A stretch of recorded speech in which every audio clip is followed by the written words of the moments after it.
Salve, dottore Pesavento. Non abbiamo avuto occasione di incontrarci personalmente. Ci tenevo, Pesavento. dopo spiego, Eh, però dopo aver letto quello che lei ha scritto della CTU, ci tenevo a farmi vedere. Allora, io sono brasiliana, ok? Ho 45 anni, sono nata nel 1980. In Brasile io facevo la ingegneria agronomica in Fortaleza, io sono di Natale, quindi io facevo fuori sede.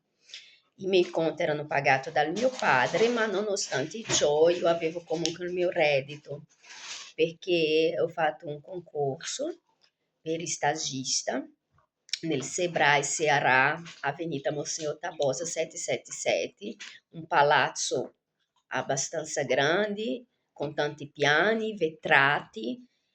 Già nel 2006 era così, molto moderno.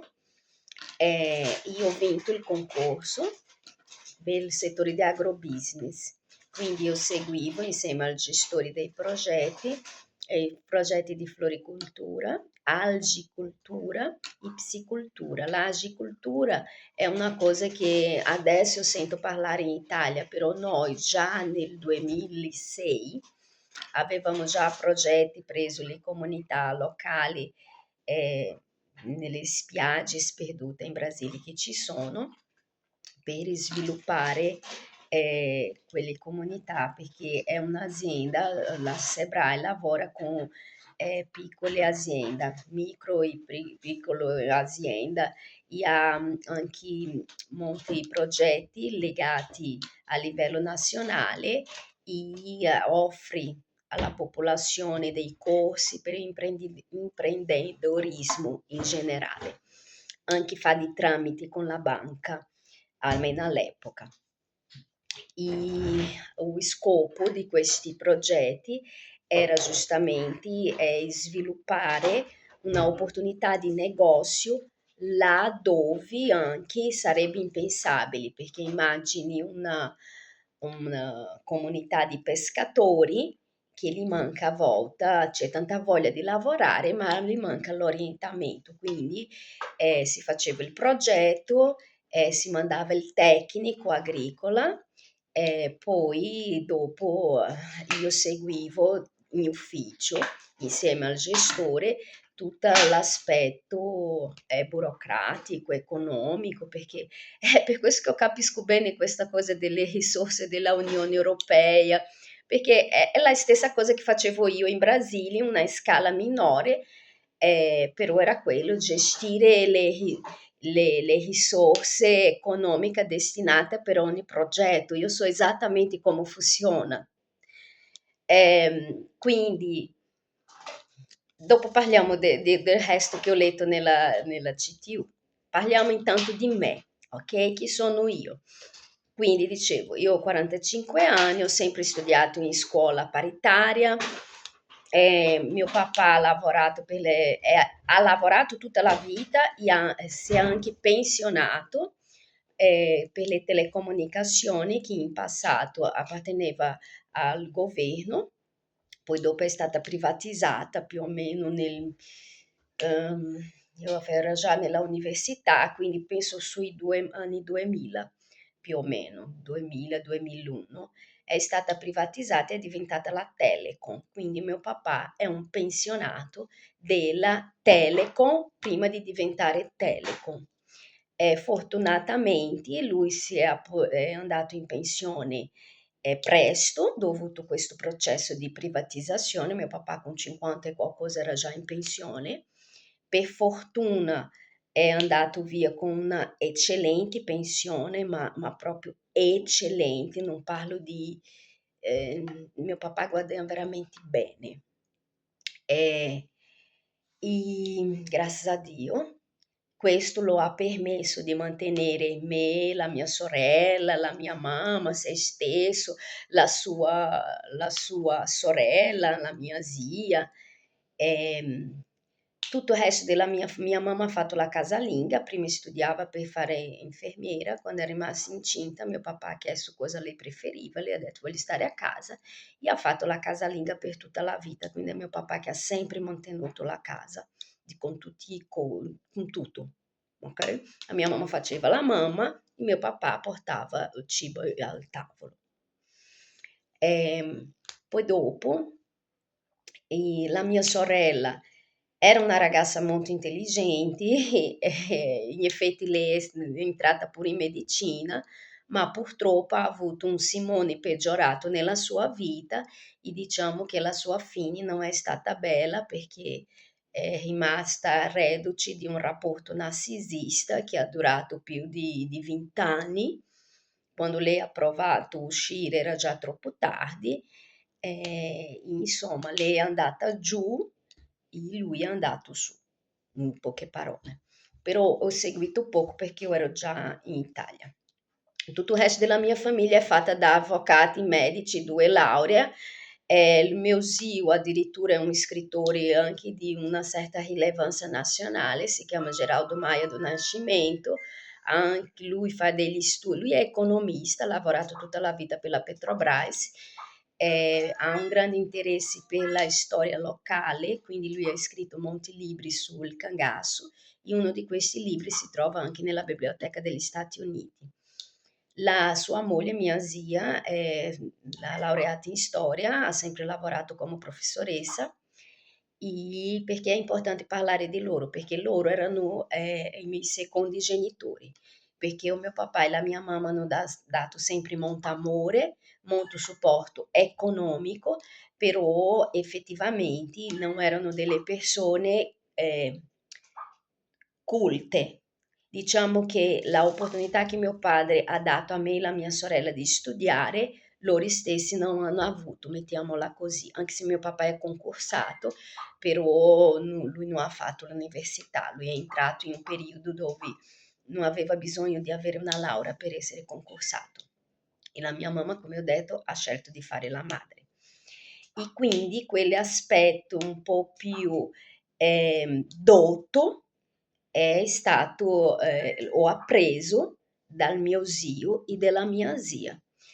Quindi loro hanno sempre avuto un'importanza molto grande, pari quasi al mio padre e alla mia mamma, due profili diversi, due supporti diversi, ma io quando penso nella mia infanzia, nella mia educazione, io penso nell'insieme di loro di queste due coppie. Ehm, appunto, allora, fondamentalmente in Brasile io avevo una vita fantastica perché vivevo a Fortaleza, studiavo, avevo il mio stage, il mio lavoro, perché ho anche fatto altri lavori che sempre nell'ambito della gestione, e appunto uscivo, ballavo, insomma ho avuto lo dico sempre a mio figlio, io ti auguro la mia gioventù perché è stata veramente bellissima, bellissima, bellissima. E venire in Italia non era il mio obiettivo, io ho sempre puntato sugli Stati Uniti e anche per un po' di ignoranza perché gli Stati Uniti è molto razzista, ma in quella sì, io non mi sono mai vista nera, chi mi ha fatto vedermi nera è stata l'Italia perché la mia famiglia è tutta bianca, l'unica persona di colore che c'è è il mio padre che è mulato, un mulato autentico, la sua mamma era bianca, ehm, discendenti portoghesi, il suo papà era nero nero, mio nonno era un schiavo nato libero. E quindi mio papà è mulato e quindi mia mamma essendo bianca, venuta anche lei di una famiglia tutta di bianchi, io sono uscita con questo colore così. Ehm, Però non hanno mai fatto pesare all'interno della famiglia il fatto che solo io e la mia sorella eravamo di colore, tutti gli altri sono come mio figlio, bianco e biondo. E, qualche volta aveva occhi blu. Sì, qualcuno ha anche gli occhi blu. Ehm, la- insomma, non avevo dei problemi.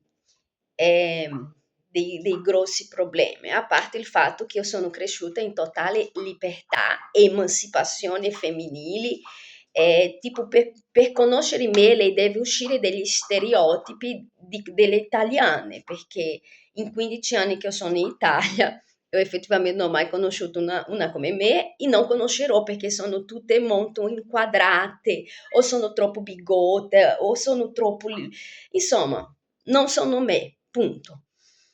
Ehm, e quindi studiando io uscivo, io conoscevo le persone, io ho conosciuto il mio ex marito, quello che mi ha portato in Italia, perché io andavo all'università al mattino, quando ho iniziato gli stage, io andavo al mattino, poi dopo io non facevo in tempo a tornare a casa, quindi andavo a mangiare vicino a dove c'era gli stage e lì andava anche lui quando c'era, perché lui passava, e lui era benestante, era più grande di me, benestante, un imprenditore anche con altri, investiva in tanti ambiti. E lui passava 6 mesi in Brasile, a lui non piace l'inverno. Quindi lui passava 6 mesi in Brasile, 6 mesi in Italia, 6 mesi in Brasile, 6 mesi in Italia. Viveva di rendita e dopo tanta insistenza sua, che poi anche la prima volta che ci siamo parlati, perché le altre volte lo ignoravo, anche perché ho sempre considerato gli italiani schifosi, mafiosi che andavano in Brasile per le prostitute, quindi a me io non ho mai calcolato gli italiani. Ehm, Avevo avuto uno che era più o meno della mia età, e infatti una delle cose che ho chiesto a lui è di non dire ai miei genitori che tu sei italiano, perché come lui parlava perfettamente portoghese, ho detto non dire ai miei genitori che tu sei italiano, perché mentre per tutte le persone che ho conosciuto qua, avere qualcuno di italiano era una cosa buona, all'interno della mia famiglia invece era altamente negativo, era praticamente firmare un certificato di sei prostituta. È praticamente questo, cosa che comunque, nonostante la fama, io non sono mai stata. Ehm, Non avevo bisogno di essere perché appunto ho sempre avuto un padre molto presente a livello economico e poi sessualmente io sono sempre stata, io so cosa voglio, ho sempre saputo cosa volevo. Ehm, E questo mio ex marito, una volta io stavo mangiando per l'ennesima volta e lui era lì a guardare, lui ha preso il piatto, è venuto da me e ha detto puoi sedermi? Ho detto no e lui si è seduto. Mi ha fatto ridere la sua, insomma, il suo modo di fare così. Ho detto no e lui grazie e si è seduto e ho riso e di lì abbiamo iniziato a chiacchierare anche perché lui sapeva parlare portoghese perfettamente e questo un po' mi ha incastrato perché appunto mi piace parlare e quindi ci siamo legati di lì.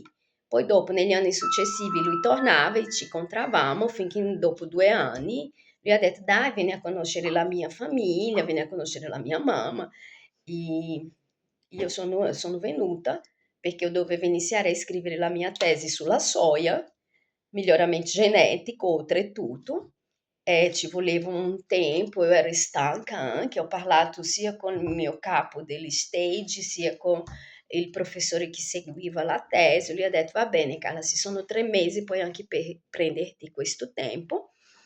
E sono venuta, solo che quando sono venuta eravamo molto legati, c'era molta sintonia. E lui nell'ultimo momento lui ha chiesto: "Posso farti una domanda senza che tu ti arrabbi?" Io dico: "Dimmi." E lui ha detto: "Dai, perché io già mi sento sposato, vai, cai là, rimani." E ho detto: "Guarda, dammi 3 giorni per pensare." Dopo i 3 giorni ho detto: "Senta, la situazione è così, andiamo nella Università di Ferrara. Sì, io posso approfittare meglio gli studi, ok, con una condizione che tu non disturbi i miei studi." E lui ha detto di sì, e siamo andati a Ferrara, abbiamo preso informazioni, io potevo approfittare i miei studi, dovevo solo fare la certificazione, la legalizzazione del titolo di studio, e lei ha detto, Carla, mi spiace, ma io ti devo fare iniziare dal primo anno. Ho detto, no, va bene. E era giurisprudenza che eu volevo, perché comunque eu já avevo in mente finire engenharia agronomica in Brasile e iniziare giurisprudenza, perché più o meno nella metà del corso si fa diritto agrario. E quando eu fatto la disciplina di diritto agrario, eu capito che mi piaceva, però mi dispiaceva anche non finire quella che eu stavo facendo. E anche nella epoca della privatizzazione della Telecom, c'è stato un periodo che tutti sono stati licenziati, solo che mio papà non poteva perché giustamente mancava poco tempo. E quindi lui ha preso un avvocato e io ho accompagnato mio padre perché a quel punto è logico che io avevo più formazione del mio padre, per parlare con l'avvocato era meglio che ci fosse io e non lasciare il poverino del mio padre da solo in quella situazione, vedendo la sua vita distrutta andare da solo. Diciamo che la situazione che mi sono trovata qua, io non ho lasciato passare mio padre. E quando l'avvocato mi ha ascoltato, insomma, lui ha detto, ma cosa fai? Io ho detto in giro, no, lui, no, sei nel corso sbagliato, dovresti fare giurisprudenza. Ho detto a lui, no, ma infatti ho in mente di farlo. E lui ha detto, ok, se inizi a fare, vieni qua che ti faccio fare gli stage, insomma, c'è spazio. Ok, va bene. Infatti lui ci teneva molto anche a me. È creato questo legame tra lui e mio padre, tanto è che lui ha vinto la causa e grazie a Dio mio papà ha potuto andare in pensione anche con un plus dovuto a questa faccenda. E, e niente, prima mio marito ha detto di sì, però dopo, nella sua molto tempo dopo, lui mi ha detto, no, ho detto sì perché io volevo che tu rimanessi, ma io pensavo che con il tempo tu cambiassi, che tu volessi fare la casalinga. Allora, dottor Pedapiano, il problema di questi uomini della mia vita è che in generale le persone è che loro non capiscono una cosa. Io quando dico una cosa, veramente penso quella cosa. Io quando dico che faccio una cosa, io veramente faccio, almeno ci provo con tutte le forze. Di solito le cose che io non riesco a fare è come questa situazione, perché altre persone con la loro motivazione mettono dei paletti enormi che io da sola è difficile un po' sorpassare. E quindi comunque ci siamo sposati, stava anche andando bene, solo che la sua mamma non era a favore di questo matrimonio né prima né dopo, poi io sono diventata la sua unica erede, insomma si è creata delle dinamiche familiari non gradevoli. Io non ero consapevole del fascismo italiano, sapevo che era esistito il fascismo, ma io non sapevo delle leggi razziali. E quindi io percepivo che per alcune persone, solo a guardarmi, inclusa la mia ex suocera, c'era un qualcosa. Io, per esempio, io di lei ho dovuto sentire che lei aveva paura che un figlio tra me e il suo figlio avesse i capelli come il mio, non guardare così che così è pettinato. I miei capelli naturali sono puff, elettroshock, che io costumo dire. Lei aveva paura che il suo nipote avesse i capelli crespi, per capire. Solo che allo stesso tempo, non avendo vissuto in un contesto dove le persone mi trattavano come diversa, come nera, come calimero, io sì, ho sempre cercato, io sempre cerco il buono, almeno cercavo il buono delle situazioni. Adesso oramai io non mi fido dell'essere umano, io ho perso la fiducia completa nell'essere umano. Comunque, in quel periodo no, io ero una persona diversa, perché appunto io avevo sogni, io credevo nelle persone, io non avevo ancora conosciuto la malvagità umana, quindi io pensavo, ah no, ma lei pensa così perché non mi conosce, ah no, ma lei pensa così perché non mi conosce. Io cercavo sempre il lato buono delle persone e questo mi ha fregato nel corso degli anni. Comunque sia, lei ha smesso di parlare con lui, avendo smesso di parlare con lui, ho detto, senta, io non sono venuta qua in Italia per vivere così, perché dopo lui stava male, insomma, si è creata una dinamica non tanto buona. Ah, dettaglio. Quando lui mi ha chiesto di sposare, lui mi ha chiesto così, Carla, tu vuoi comunione o separazione di beni? Come io sapevo che la famiglia era un po' così, perché lui è stato l'unico erede che il suo padre ha lasciato. Ho detto così non facciamo separazione di beni, perché io ero talmente ingenua che nella mia testa io pensavo no, se si sposiamo con separazione di beni, loro capiranno che noi ci vogliamo bene. E ha un'altra cosa, quando sono arrivata in Italia non avevo la consapevolezza di questa del soldi, perché non essendo mai mancato per me, quindi, come ho detto, non mi sono sposata per la cittadinanza. O mio padre all'epoca l'euro era metà del reale, non è come adesso che sono quasi 6 euro. Quando mi sono sposata era tipo 1 euro, erano 2 reali, quindi era completamente fattibile che mio papà continuasse a mandare soldi a me e lui ha continuato a mandare. Quindi con i soldi del mio papà io mi andavo dal parrucchiere, comprava i miei prodotti di soia, perché io sono vegetariana, ero abituata a mangiare soia, quindi tutte le cose che io facevo per me, che erano per me delle cose assolutamente naturali, era la mia vita normale. Per le persone qua no, ah, ma lei spende troppo con la soia. Addirittura ho dovuto sentire delle critiche perché io facevo troppe docce. E è vero, facevo minimo 3 docce al giorno, ma per loro era troppo, per me era la normalità. In Brasile facciamo tante docce, quindi lei capisci che la superficialità di quello che appare nella CTU per me non è comprensibile. Mi spiace, forse magari se fossimo visti e parlati personalmente, lei avrebbe fatto una idea, o migliore o peggiore, non lo so, ma una idea reale, perché di quello che ho letto della CTU, delle dichiarazioni del padre di Ottavio, lei non può avere la minima vaga idea di chi sono io, nel senso di come io sono fatta e delle esperienze che ho avuto. Perché voi ragionate con la testa di italiani, voi ragionate con la vostra routine di italiani.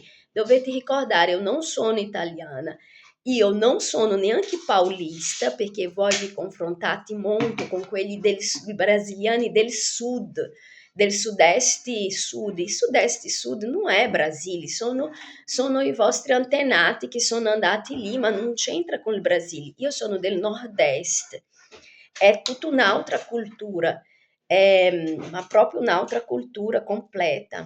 E a parte questo, anche la maggioranza dei brasiliani che vengono qua vengono a cercare una vita migliore, hanno studiato in scuola pubblica, non hanno avuto papà paga.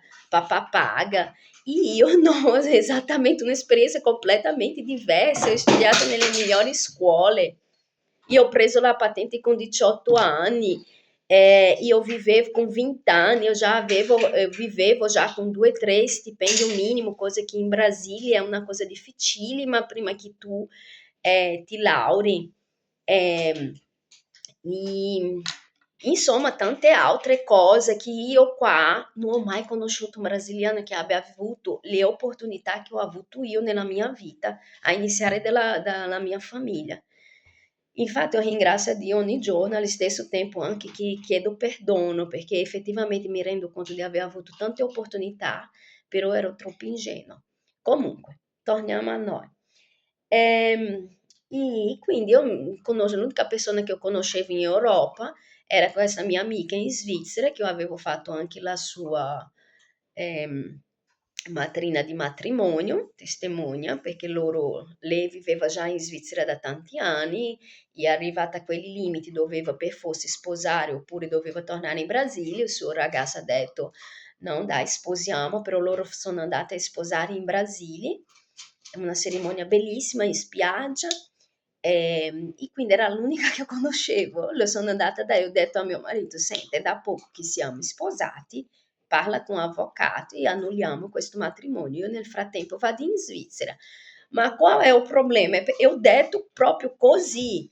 Ma lui pensava che io stavo scherzando. Anche quando io ho fatto la valigia, sono andata a salutare la mia suocera. Guardi, sto andando in Svizzera. Anche quando io stavo andando con la valigia per prendere il Puma, lei, ma dove vai? Ho detto, ma Gisella, vado in Svizzera. Sono andata da lui a dire, senti, io sto andando in Svizzera. Lui pensava che eu estava scherzando. Poi sono andati in Svizzera, poi dopo è caduta la ficha, ha processato che io ero in Svizzera, si è sviluppato ma torna, ma torna, ma torna, e poi alla fine mi sono lasciata convincere, sono tornata, un mese dopo ricevo la lettera di espulsione della Italia perché lui aveva fatto questa denuncia di abbandono di tetto coniugale, che se non avessi ricevuto la lettera non sapevo neanche, ho ricevuto la lettera, ho detto, ma mi puoi dire che cos'è questo? E lui, scusa, non mi ricordavo neanche più. E siamo andati dai carabinieri a ritirare la denuncia, ma era tardi, era un po' come ottava, è partito il protocollo, quindi ciao. Alla fine mi hanno dato il permesso per motivi familiari, di 2 anni se non mi sbaglio. Solo che, grazie a Dio mi ha dato intelligenza, quindi io non ho avuto problema di... Non potevo usare la mia patente brasiliana perché mi ero sposata, dovevo fare quella italiana, l'ho fatto, sono arrivata a marzo di 2008, nel settembre di 2009 io avevo già la patente italiana. Come avevo soldi, ho pagato un corso di italiano privato in lingua, nell'istituto in lingua, quindi nel giro di pochi mesi io avevo l'italiano basico per lavorare e sono andata a lavorare in quegli stabilimenti balneari che c'era nell'Isola degli Stensi. Tutto non in nero, regolare, tanto è che ho i versamenti della pensione dei miei primi lavori sono questi. Ah, dettaglio anche, io ho iniziato a lavorare anche come consulente assicurativo per l'Alleanza Toro SPA e ho fatto il concorso, quelli testi che si fa per essere iscritta all'ISVAP, perché senza quello non si poteva lavorare come consulente assicurativo, ho frequentato il corso, sono stata promossa, quindi diciamo che sono arrivata nel 2008, nel 2010 io avevo già tutti i documenti che avessi bisogno. Poi con mio marito siamo andati, tornati tipo 3 volte, la ultima volta ho detto no, basta. Poi sempre lì lavorando ho conosciuto un altro ragazzo, lui era più, aveva la mia, no, era un anno più grande di me, però c'è stata intesa perché anche lui aveva studiato agronomia, era di una buona famiglia, mentre la famiglia del mio marito era razzista, questi qua avevano gli occhi blu e non lo era, quindi è stata un'esperienza molto bella con lui. Il problema è perché lui beveva, aveva questo brutto vizio. E diciamo che per un periodo, è sempre quella storia, né? Per amore, lui si è trattenuto, infatti lui era cambiato, suo papà era pieno di complimenti a me, infatti a lui diceva, se tu perderai la Carla, perderai una miniera d'oro, la sua mamma è venuta da me, Carla, fai un figlio che lui smette di bere. E io, guarda, senta, io non farò un figlio per fare lui smettere di bere, a parte che io faccio figlio solo da sposata, io ricordo benissimo questo, e perché infatti fare figli per me non è mai stato un pensiero fisso, anzi, era il contrario. Ho sempre detto che io non volevo figli. Se dovessi fare, doveva corrispondere a determinati punti, e uno di quelli era doveva, sì, non avrei mai fatto un figlio fuori del matrimonio, ho sempre avuto questo in testa. E nel caso suo ho detto, guarda, uno, non faccio figli fuori del matrimonio. Secondo, non faccio figlio perché un altro smetta di bere. No, no. E quindi dopo tanti litigi per questa benedetta bevuta, si è scoppiato e niente, basta. È stato, ma sì, lui sì, mi è dispiaciuto un po', però è sempre quella cosa fra scegliere tra me e stare in una situazione che non porta più felicità a nessuno. E lì io mi sono trasferita a Ferrara, ho iniziato, ah sì, e quando io ero con questo, lui voleva, è andato dal mio ex marito perché per le leggi italiane io dovevo aspettare 3 anni, perché era ancora il vecchio ordinamento, e per le leggi brasiliane invece no. e lui è andato a chiedere al mio ex marito di firmare per poter, per poter convalidare il divorzio in Italia, anche in Brasile. E lui si è rifiutato. Per capire, quindi io diciamo che io non ho fortuna, diciamo, per maschi, diciamo così. E sono andata a Ferrara quando ho finito con questo qua, a Ferrara e ho iniziato a lavorare per la Fastweb come consulenti, come agenti, promote, prima nel castello, in quelli centri commerciali del castello per privati, poi dopo nelle province per le aziende, vendere il contratto per le aziende. Poi c'è stato il terremoto, se lei si ricorda, nel 2012. Questo è scosso molto, anzi, quando c'è stato. Allora, quando lavori come promoter, con queste storie di contratti, tu devi arrivare a determinati toti di vendita. Se dopo 2 o 3 mesi non arriva a quelli toti di vendita, loro ti mandano via. Ok? Il settore commerciale è un settore molto aggressivo. E non è come essere dipendente, che se tu lavori o non lavori, la tua paghettina ha. No, il settore per fare un imprenditore o qualunque cosa che riguardi le vendite, sono i numeri che conta. Tu vendi bene, non vendi, ciao, non ti conosco neanche, ok? È così che funziona. E quindi io avevo perso il lavoro della Fastweb, però mi avevano già chiamato per lavorare con la Vodafone. E stavo lavorando per la Vodafone quando c'è stato il terremoto. Essendo stato il terremoto, le persone erano molto scosse. Io avevo affitto da pagare, tutte queste cose. Ho detto: no, non posso stare senza lavorare ad aspettare che qualcuno mi faccia contratto. Io ho risposto un annuncio, cercavo un posto da andare in Italia, tanto potevo andare ovunque. ehm, Ho risposto a un annuncio come babà, come babysitter. Solo che purtroppo era un annuncio falso, ma quando ero oramai era già nella storia, nella situazione, io cerco soluzioni. Per esempio, un'altra cosa che mi ha fatto ridere, Simone che cerca soluzione. Mamma, di che cosa ti è successo in questa pubblicità falsa? Delle cose brutte, mio amore.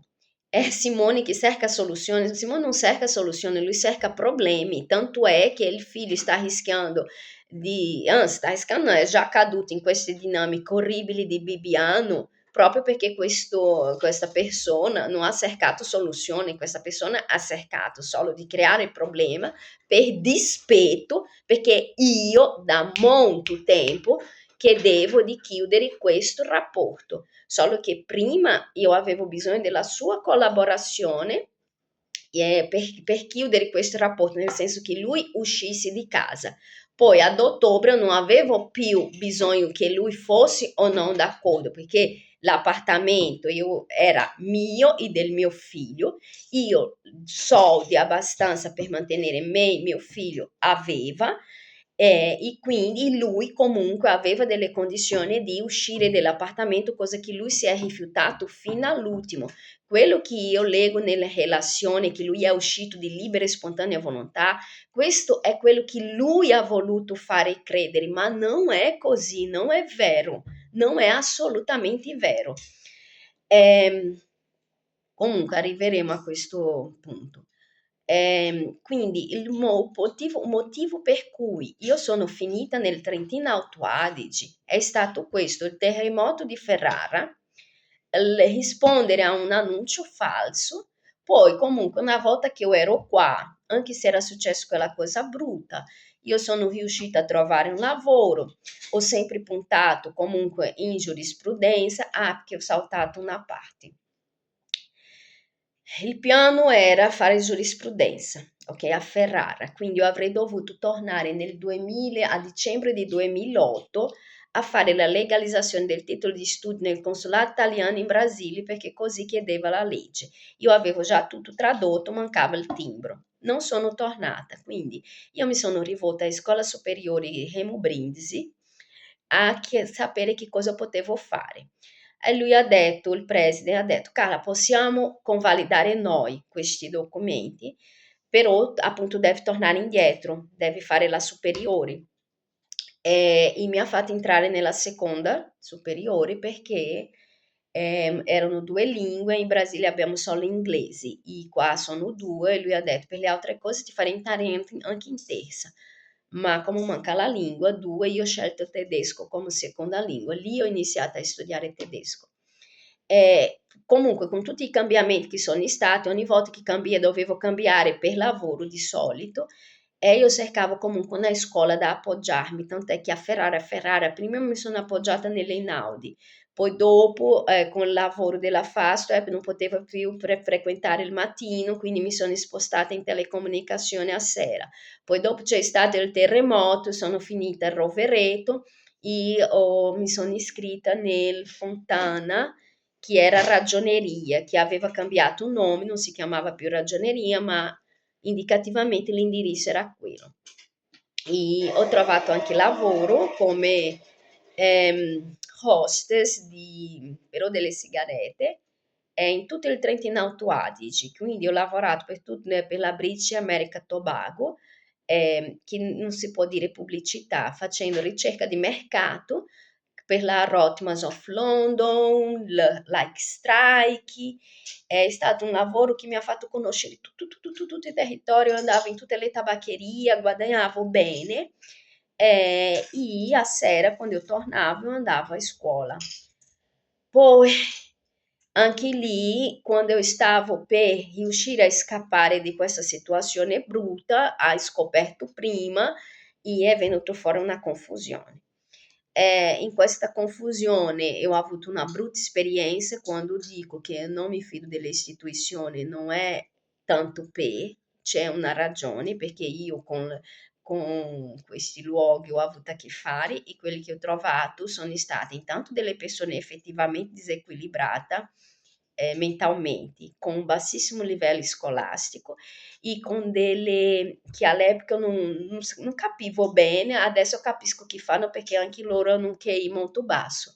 Le assistenti sociali, io passavo tutto il tempo a dire, spiego, nel mentre io ero già a fare la promoter della Nespresso, perché in tutte queste cose, ripeto, io lavoravo, tipo io non sono mai stata quella che mi concentro nel dolore, è come adesso. È successo di tutti di più, però mentre tutte queste persone stanno cercando di rendermi una persona non capace, intanto è questa persona non capace che manda avanti la baracca con lavoro, con prestiti, insomma, con familiari che manda soldi, vendendo qualcosa per avere. Sono io. Quindi io non ho mai avuto tempo di piangere, è questo il punto delle situazioni che si succede. Io ho sempre cercato soluzione per me, per il mio figlio e per il suo padre quando lui era con noi. Perché quelli che c'è scritto, quelli che lui ha detto, no, è la verità. Eh, C'è la verità vera e la verità vera passa per me, non per lui. Insomma, il punto è questo, che io ho passato tutto il tempo a dire, io faccio la promoto nell'Express, nella Troni di Trento, stiamo parlando, che è proprio lì che ho conosciuto la ex moglie di Simone, che è diventata mia amica. E questa qua diceva, quindi tu lavori con polizia.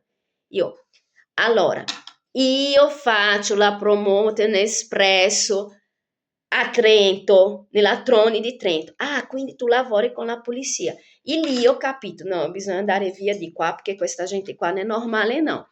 E quindi come io ero in una stanza con una prostituta, una dell'est, una signora già grande, all'epoca io avevo 30, 35, non 35, no, 35 ho avuto ottavo, io avevo sui 30, 33, 32, 33, scusa, 32, 33, e questa qua probabilmente aveva sui 45-50, però lei era fissata con maschi, sai? Si chiamava Gallina, se non mi sbaglio. Poi sì, c'era la drogata, allora la prostituta, la drogata, quella che pensava solo a maschio, e un'altra che era molto fuori di testa lì, non diceva cosa con cosa. Io, minha Nossa Senhora, ho bisogno di uscire di qua. E come facendo questo lavoro della promoter, passano 3 mesi prima che loro ti paghino, niente, io continuavo ad andare a lavorare, e però ho fatto amicizia, insomma. È quella storia, in un ambiente così io avevo due alternative: spaventarmi con loro o cercare di qualche modo di interagire con loro. Come lavorare con le persone per me viene naturale, io mi sono dentro, senza infrangere la loro sfera di fragilità, senza avvicinarmi troppo neanche, perché erano proprio dei mondi completamente diversi dai miei, del mio mondo. Io, per esempio, ho organizzato con loro Capodanno, io mi ricordo che ho passato Capodanno lì. Con questa gallina siamo andati a comprare dei bicchieri di plastica e di Coca-Cola, così, perché io dicevo, no, dobbiamo brindare. Ah, ma cosa vuoi? Vuoi brindare? No, dobbiamo brindare. Io sono riuscita a tirare loro di quegli stati emozionali, giù, giù, giù, a su, almeno durante il Capodanno, per brindare, anche se era un bicchiere di plastica. Ho pensato che sono dei bicchieri di cristalli, insomma, la, animare un po', e sono riuscita. Comunque, questa, loro si sono sentite, è stata un'immagine che l'ambiente era brutto, ma io porterò sempre come un momento bello, perché io ho visto loro rilassate e felici almeno una volta. E questa prostituta, che aveva già la sua età, non era giovane, no, lei è arrivata da... Io avevo una Madonna piccolina, e una volta l'ho vista piangere, lei era molto triste. Immagino. E quindi una volta ho dato a lei questo, poi dopo lei è venuta da me e ha detto così, perché sei qua? E io ho detto, perché è successo questo, io in questo momento sì, non ho ancora trovato un luogo da affittare e devo aspettare che mi paghino, perché il mio pagamento arriva solo tra 3 mesi. E lei ha detto, quindi se tu avessi soldi tu riusciresti a uscire di qua? Sì, se io avessi soldi ho più probabilità che io trovo un posto che mi affitti, né? E lei ha detto, então cerchi un posto che ti presto io i soldi. E coincidenza o meno, io ero appunto in difficoltà, né? Io avevo la biblioteca che io conoscevo era quella di Rovereto, e lì si poteva stare tipo un'ora, o insomma c'era un tempo specifico per usare il computer. Io sono andata apposta a usare il computer per cercare una stanza, insomma, un qualunque cosa. Ma proprio nell'ultimo minuto che stava per chiudere il computer, io ho visto questo annuncio di Merano. Io ho chiamato. Poi, quando dovevo andare a vedere, ho perso il treno del cambio tra Bolzano e Merano, e quindi sono rimasta male perché già i soldi era poco. Poi questo qua aveva detto, no, mi raccomando di venire nell'orario giusto, bla bla, e Caio stava per per lasciare perdere. Però dentro di me qualcosa diceva, vai, vai, vai. Sono andata. E quando sono arrivata lì, che ho visto questa persona, questo coinquilino, che oltretutto era un alpino, e non sapevo che era un alpino, comunque io avevo capito che era delle forze dell'ordine per il suo modo, sai? E io mi ricordo ancora al bar, lui ha detto, ma che lavoro fai? Lui mi ha chiesto che lavoro fai, e poi lui ha chiesto io che lavoro faccio. E ho detto, sembri delle forze dell'ordine, ma non carabinieri, perché i carabinieri hanno un modo di portarsi, tu sembri di più un militare. E in effetti lui era, solo che io non sapevo che era alpino. Poi era una persona molto disponibile, ho voluto lasciare perdere perché ho pensato così, no, ma tanto non avrò soldi per pagare. Avevo capito che Merano era bellissima, e poi ho guardato lui e ho detto, no, questo qua non mi affitterà e poi costerà tanto. Però lui ha insistito, no, vieni, almeno a vedere.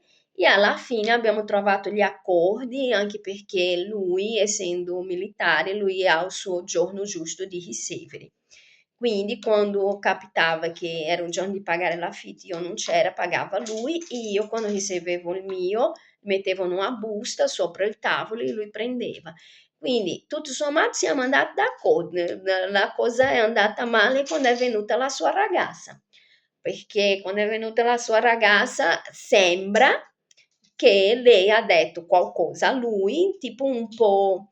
Vedi qual è il problema? È perché voi non mi conoscete, non avete idea da dove io vengo, quali sono le mie ambizioni, come sono fatta, quindi io divento per voi una persona molto strana, in effetti. E poi non parliamo per le femmine italiane, perché io vado oltre gli schemi delle femmine italiane. Quindi sembra che lei ha detto qualcosa a lui, che assim, lui è cambiato, è diventato diffidente, poi non so che cosa che lei ha inventato a lui, che non lo so, so solo che c'è stato un episodio molto brutto, due a dire il vero.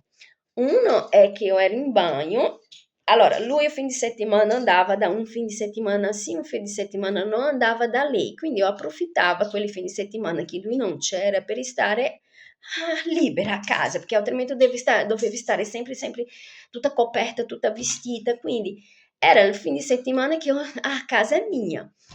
E io avevo só chiesto a lui che quando dovessi venire di avvisare, proprio per evitare di poi trovarmi troppa volontà, mettiamo così. E c'è stato un giorno che io ero in bagno e non doveva venire, però è venuto lui, lei, insomma, degli amici, e ho sentito, loro pensavano che io non era a casa, ho sentito lei che diceva con la sua sorella, no, perché quando lui mi ha parlato io avevo immaginato che era Belen, stavano parlando di me, né? Poi io sono uscita del bagno, quando io sono uscita del bagno lei ha preso il spavento perché ha capito che io avevo sentito e la sua amica indietro parlava come così. Ma Tessa, quando tu stai parlando con una persona che non capisci, e io con la mia solita faccia d'un l'ho ignorata, proprio ho dato una risposta così secca, l'ho ignorata e sono passata, però è in questi momenti che io vengo interpretata male, perché io evito di parlare, perché se io parlo è per dire tipo fatti schifo, preferisco evitare, sai? Perché per me diventano delle persone che è meglio non perdere il tempo. Però loro, che sono appunto italiane, bianca, insomma, loro vengono valutate positivamente, io negativamente. Solo che dopo questo episodio lui ha un po' cambiato. E la goccia che ha fatto traboccare il vaso è che un'altra volta lui ha fatto venire lei, io dovevo andare a lavorare, la cucina era, c'erano loro in cucina e loro hanno chiuso la porta. Io avevo fame, non è che io avevo soldi per mangiare fuori. E sapevo di dove. Ah, stavo facendo in questa epoca la promoter dei telefonini LG nel 20 di Bolzano.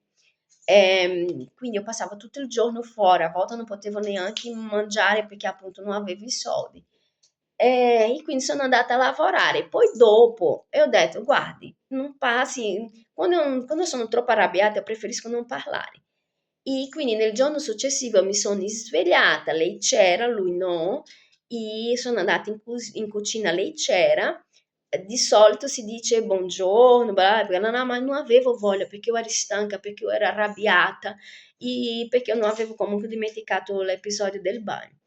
E l'ho ignorata, sa cosa vuol dire ignorata? Però allo stesso tempo dopo ho pensato, nossa, ma poverina, non sa neanche perché che l'ho trattata così, anche perché in quel momento era più arrabbiata con lui che con lei, perché era lui il mio coinquilino.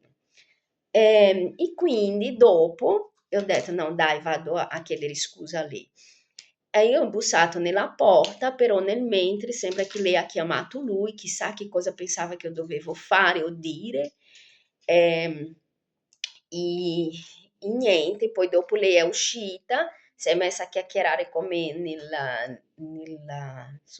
tavolo, io ho spiegato a lei, guarda, volevo chiederti scusa, non ce l'ho con te, ce l'ho con lui, perché io avevo chiesto a lui che quando tu dovessi venire me lo dicessi, ma solo per una cosa, perché quando lui non c'è, di solito io mi permetto di stare un po' più leggera e quindi non vorrei che apra la porta dopo e trovi qualcosa che lascerà, sì, puoi lasciare in difficoltà uno o l'altro, ma non parlo che io portassi qualcuno, no, è semplicemente che io sono brasiliana, noi non siamo abituati con tutti questi vestiti, principalmente in quella epoca.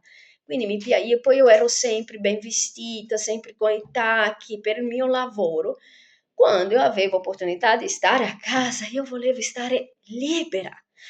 E per questo, solo che dalla chiamata, mentre io parlavo con lei, lui chiamava, nell'ultima volta lei ha risposto e dopo lei ha passato a me e io ho sentito solo lui che diceva stai zitta, non dire più niente, non stai zitta, non dire più niente. Io ti butto dalla finestra, qualcosa del genere, così, e io caratterialmente, tu puoi fare la minaccia che vuoi, io dirò sempre fai, fai, fai. E quindi io non so che cosa loro si sono parlati fra di loro. Eh, so solo che comunque dopo, quando lui è arrivato, sembra che lei ha raccontato a lui forse la verità, comunque si sono inclinati i rapporti, anche perché lui mi ha chiamato di scimmia in questa situazione lì, io ho iniziato a capire un po' perché assim, ho iniziato a farmi delle domande che dopo mi ha ricondotto a questa storia delle leggi razziali che non mi era nota. Poi anni dopo ho scoperto anche della legge razziale vera e propria e chi erano i protagonisti da esecuzione di questa legge, gli alpini. È per questo che lui mi ha chiamato di scimmia, è per questo che lui ha detto delle cose proprio brutte, ma che io non ero capace di processare. Comunque sia, io ho sistemato le mie cose perché io ero veramente scioccata con le cose che io avevo sentito, perché non avevo ragione, non avevamo, insomma. Ehm, però quando ho impacchettato tutte le mie cose, lui ha detto così, non lascia Carla, vado via io. Poi c'è stato anche un giorno che lui ha detto, scegli tu un appartamento, faccio io di garanti, però io non ho accettato perché non aveva logica, eravamo coinquilini, non era mio parente, non aveva logica, anche se oggi io mi pento, avrei dovuto accettare. Ma vabbè, quindi come io non ho accettato, lui ha detto, no dai, stai, vado via io.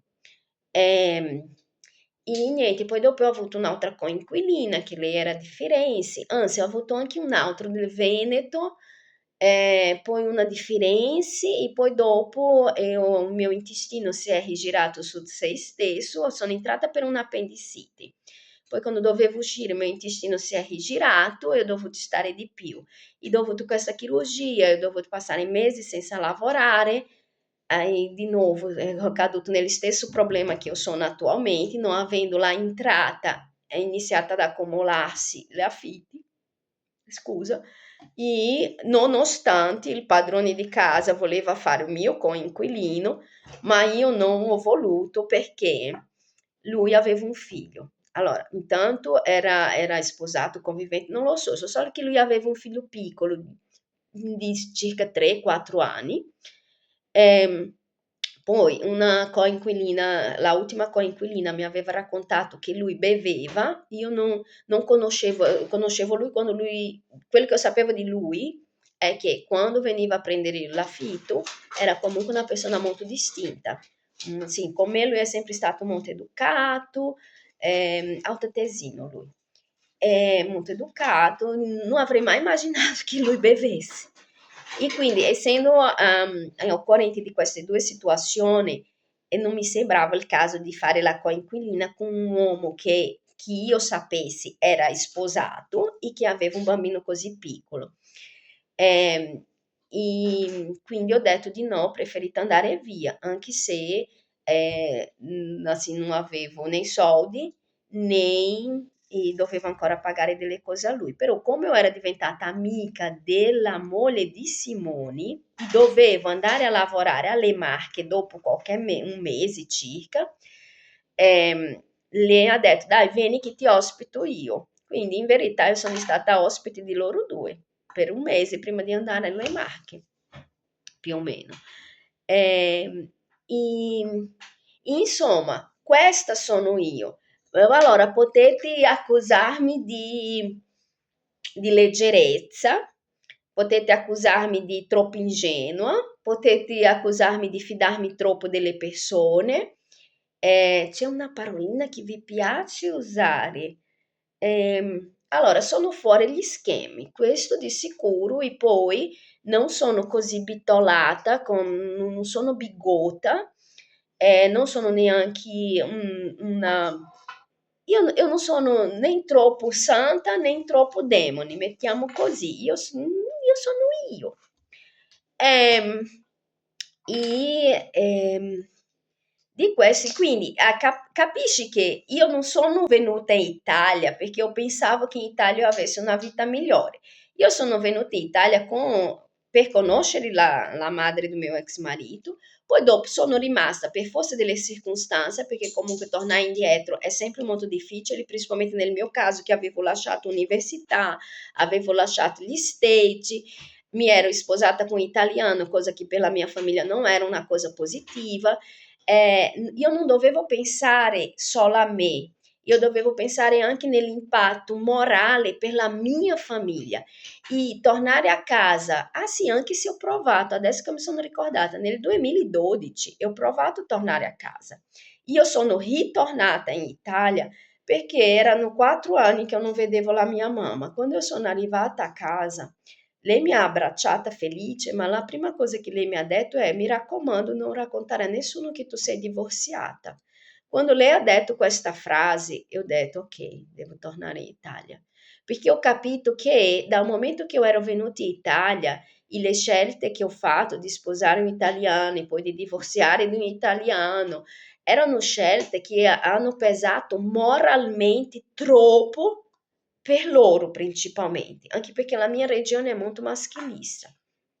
Quindi le persone non possono parlare, ah, ma perché ha cambiato tanto di indirizzo? Ho cambiato tanto di indirizzo perché io sono in Italia, perché io sono straniera, perché io sono femmina, perché la maggior parte del tempo ero da sola, ho avuto i miei rapporti affettivi, però sono alla fine, tutto sommato, erano il tipo di rapporto, se tu stai con me, io ti do tutto, ma se tu mi dici che non vuoi più, io ti tolgo anche quello che è tuo, io ti tolgo. Quindi io sono stata molto impegnata in ripartire da zero, ripartire da esattamente come sono adesso. Allora, quando è successo questa situazione con Simone, lei consideri che io, è vero, guadagnavo benissimo. Nel 2023 io ho avuto questa opportunità di lavoro con la San Carlo, nell'ufficio della San Carlo come agenti e rappresentanti di commercio. Ho fatto la qualifica perché con tutti questi percorsi di studi io avevo diritto a fare questa qualifica, ho sostenuto l'esame a Udine, nella Confesercenti di Udine, sono stata la quarta migliore, ehm, erano tutti maschi, tutti italiani, io ero l'unica femmina straniera, sono riuscita e quindi ho lavorato benissimo, addirittura nel 2023 tra i miei colleghi io era quella che avevo fatto il fatturato più grande, c'è stato una delle campagne che io avevo fatto il fatturato più grande. Poi questo secondo me ha scompensato Simone, sai? Perché, allora, come ripeto, il mio lavoro non era il suo lavoro, il mio lavoro è un lavoro di molta responsabilità, da tutti i punti di vista, perché io avevo un portafoglio clienti, quando arrivava a sera dovevo fare la contabilità giornaliera, dovevo stare indietro all'inventario, dovevo caricare il furgone, i dettagli, dovevo passare tutta la giornata a guidare un furgone nelle montagne, perché la mia zona era Val di Non e Val di Sole. Solo nell'ultimo momento io che sto sempre cercando di conciliare la problematica familiare, io ho chiesto di andare più vicini, mi hanno dato Mesolombardo, perché comunque i progetti era che con il passare del tempo loro mi avrebbero dato la zona di Trento, proprio per stare più vicina. Allora la San Carlo ha fatto di tutto per venire incontro a me, ma proprio di tutto, di tutto, di tutto. Ci sono dei passaggi che Simone non racconta, come per esempio che lui andava, portava Ottavio da me in magazzino quando io stavo ancora lavorando, tante cose così. Io posso ribadire punto per punto di quello che c'è scritto nella CTU. Per quanto riguarda la gelosia, non è vero, non è assolutamente vero. Allora, io sono stata molto gelosa nella mia vita di un ragazzo che si chiama Gabrielli. Di lui, quando io avevo 25 anni, io era veramente gelosa. Però di Simone no, per tanti motivi. Perché prima, perché eravamo amici prima, io sempre assim, il nostro rapporto ho sempre guardato più come amici di amicizia che di maschio e femmina. Poi, quando abbiamo avuto Ottavio, anche questo rapporto ho cercato di mantenere nel migliore modo possibile, sempre nell'ambito della amicizia, però non sono cieca. Io sono quella persona, io dico quello che io vedo, quello che io penso e che è vero. Per esempio, io avevo stimolato lui a riprendere gli studi nel Tambosi. Solo che io ero in quarta, no, lui era in quarta, io ero in terza. Allora, prima lui ha fatto come i bambini piccoli, no, vado solo se ci sei tu, vado solo se ci sei tu. Addirittura io ho parlato con il professore per chiedere se lui lasciava io frequentare la terza e la quarta, proprio per dare questo supporto morale a Simone, perché lui si sentiva molto insicuro di andare da solo. Però dopo qualche giorno lui sembrava proprio come i bambini dell'asilo, sai? Dopo qualche giorno fa le sue amicizie, ok, poi, ok, va bene, già lì, no, cioè, conoscendo lui qualcosa gli è piaciuto. E poi avevamo la lezione di informatica insieme e c'era una ragazza che lei era pure dell'est. Era una ragazza molto bella, alta, bionda, erano due a dire il vero. Questa e la sua amica che era della Croazia, se non mi sbaglio, tutte e due molto belle. Però c'era il computer così, che era in tre, e quando lei si avvicinava lui iniziava a sudare, a sudare. A me viene da ridere perché se c'è una cosa che per me è bella sono le persone quando si vogliono bene, quando vogliono accoppiarsi, che mettila così, insomma, sono queste cose della vita che ti fa sentire vivo. A me viene da ridere. E io dicevo, come ho sempre guardato lui come un amico, io ho fatto presente che questa ragazza gli piaceva, ma lui negava con tutte le forze dell'anima. Ma era la verità, appena la ragazza si avvicinava, lui iniziava a sudare. Era una cosa talmente palese che una volta durante la lezione lui si è impampinato tutto quando lei si è... Ah, perché lei era venuta, una professore ha detto di lei sedesse vicino a noi e io ho lasciato il posto, assim, mi sono spostata più in fondo per lasciare loro più vicini. E lui si è impampinato tutto. Il professore con la stessa faccia ironica e di riso da me mi ha guardato perché comunque sapevano che eravamo fidanzati, quel che è. E io ho detto così, ma smetti di dare grappa a lui. Allora, vedi, smetti di dare grappa a lui. Chi era la grappa? Grappa è un alcolico, mio amore, tipico delle ragazze dell'est. Tant'è che lui ha usato la battuta grappa. E io non mi ricordo cosa ho detto, comunque sì, ho risposto sorridendo, così nella battuta. Però lì, anzi, io ero pure felice perché già in quel periodo io pensavo che io e lui, come donna e maschi, ma insomma, come femmina e maschio, come coppia, non funzionavamo molto noi, perché il mio obiettivo era giurisprudenza. E quindi proprio in quel periodo io avevo trovato il liceo Antonio Rosmini Serale, e che era scienze umane, né? Che nel caso è economico e sociale, ma c'entrava di più di quello che stavamo facendo nel Tambosi, che era la versione aggiornata di ragioneria. E quindi per me era perfetto, oramai lui ha imparato la strada, puoi andare da solo al Tambosi. Io ho chiesto trasferimento allo Rosmini. Solo che o problema di quelle cose che lui fa passare come gelosia, eccetera, non è così. È che lui era palesemente, non era più come prima, ok? Io non sono cieca e io facevo presente, Simone, ma questa ragazza ti piace? Io spingevo, però ogni volta che spingevo lui verso di lei, lui prendeva questa cosa come un'affronta. E è di lì che hai scatenato i suoi attacchi di quella cosa che noi sappiamo. E poi la storia della bionda è, allora, la storia della bionda non esiste. Prima perché io sono cresciuta con Xuxa è bionda. Secondo, che ho sempre avuto delle amiche bionde, insomma, io non ho problema con le bionde.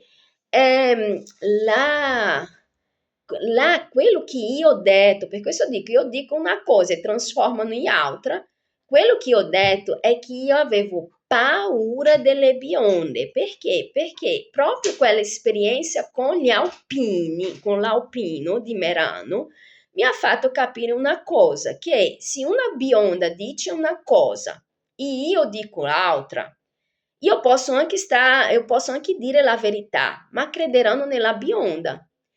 E quindi ho detto che io avevo paura delle bionde, ma una paura non perché loro siano belle o siano migliori di me, no, perché io avevo già capito che la loro voce, le donne non hanno voce, ma la voce di una bionda si ascolta di più. È questo che ho detto.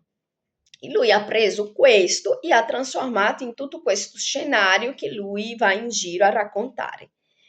Ehm, e, insomma, è vero, ho avuto una vita in Italia, sicuramente non in una linea dritta come, come gli europei in generale, ma per tanti motivi, non perché io sia un incapace, incostante e, come si dice, impulsiva. Guarda, se io fossi impulsiva, io non sarei sopravvissuta un giorno qua.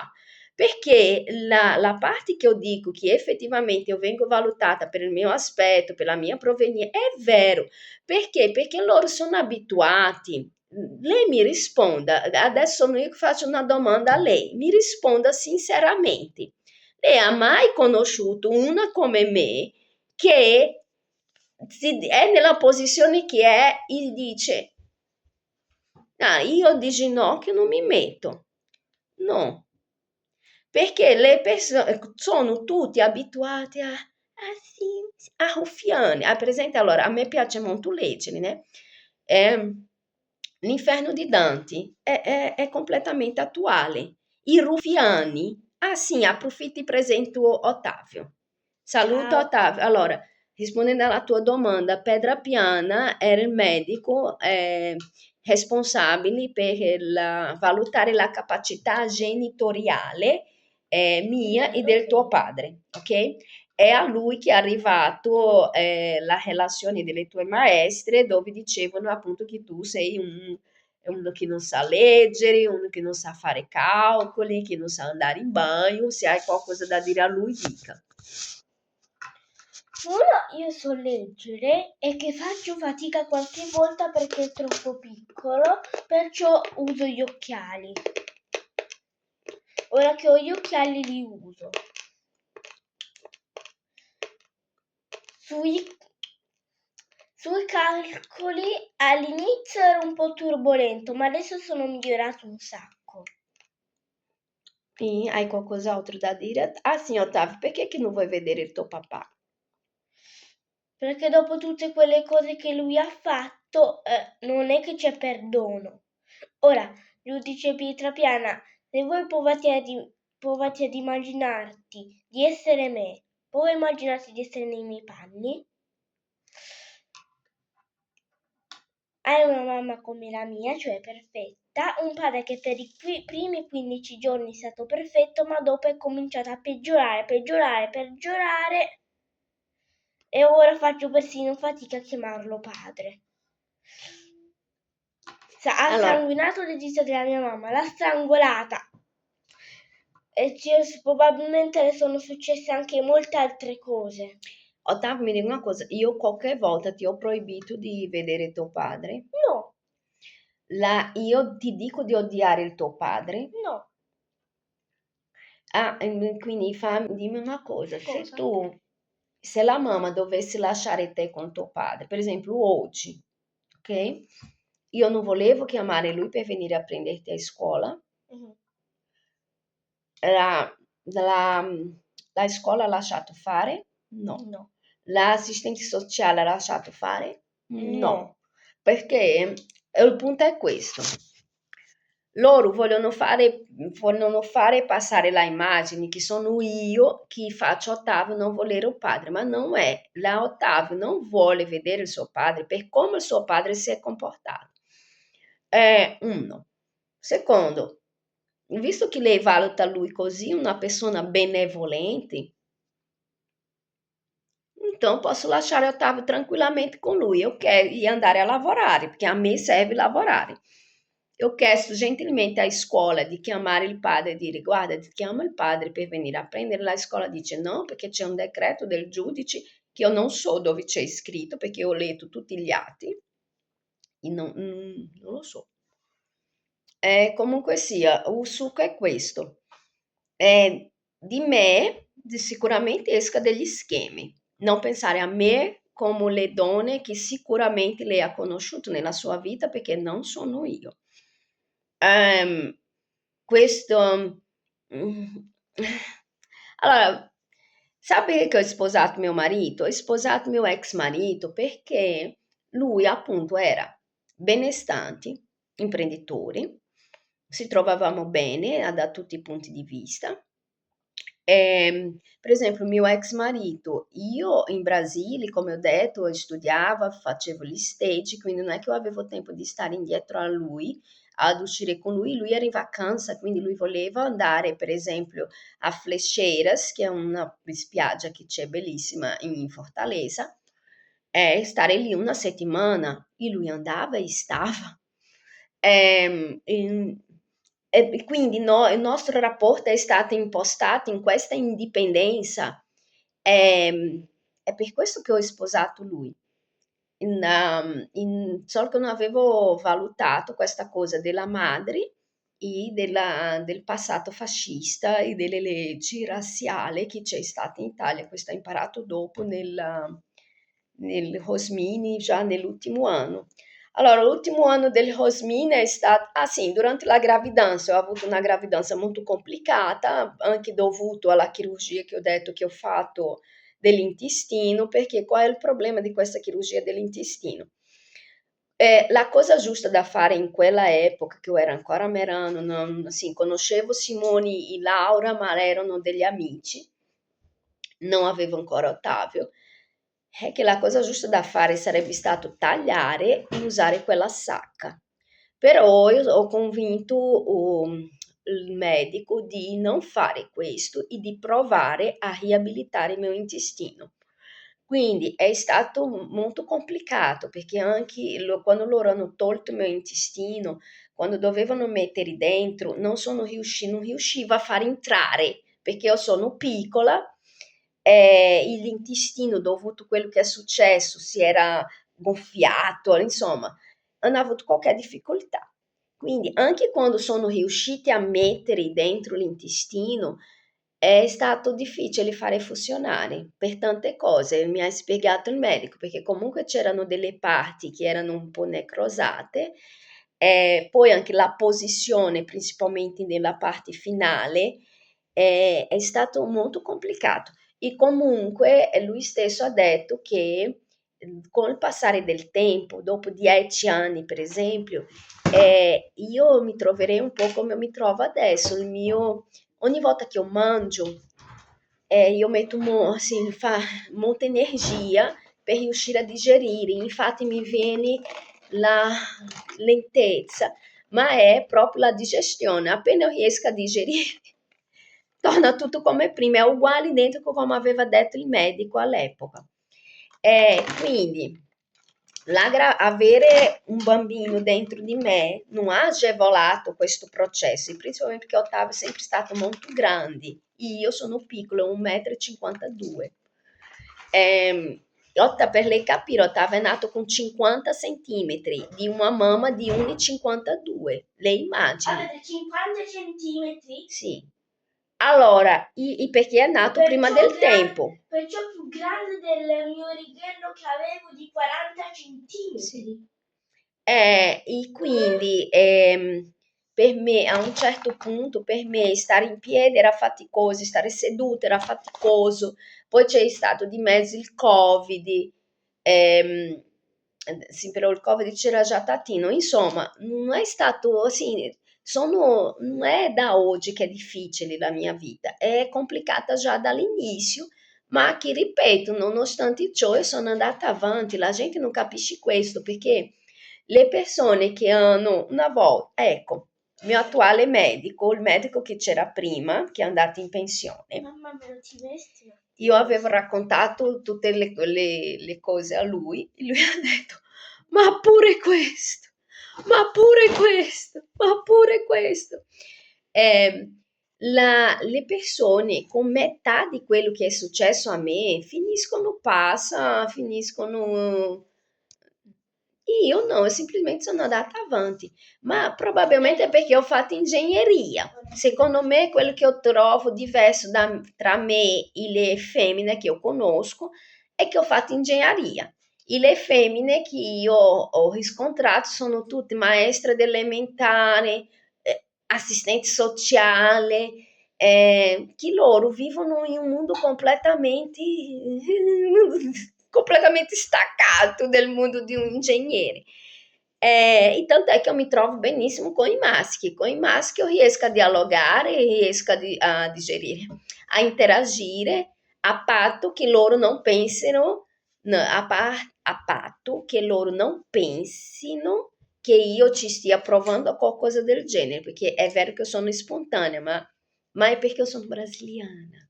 Sono brasiliana, sono abituata a lavorare con le persone, sono abituata a stare in mezzo ai maschi.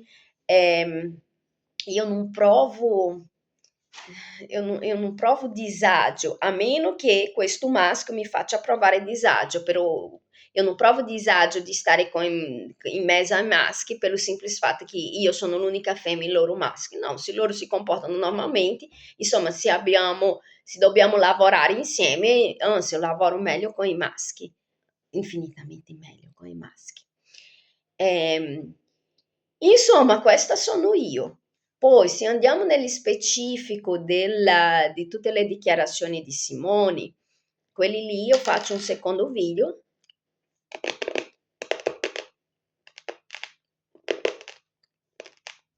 che devo appuntarmi i quesiti perché è su questo cellulare. Per il momento la saluto, ribadisco che non consegnerò la mia vita all'assistenza sociale. Ehm,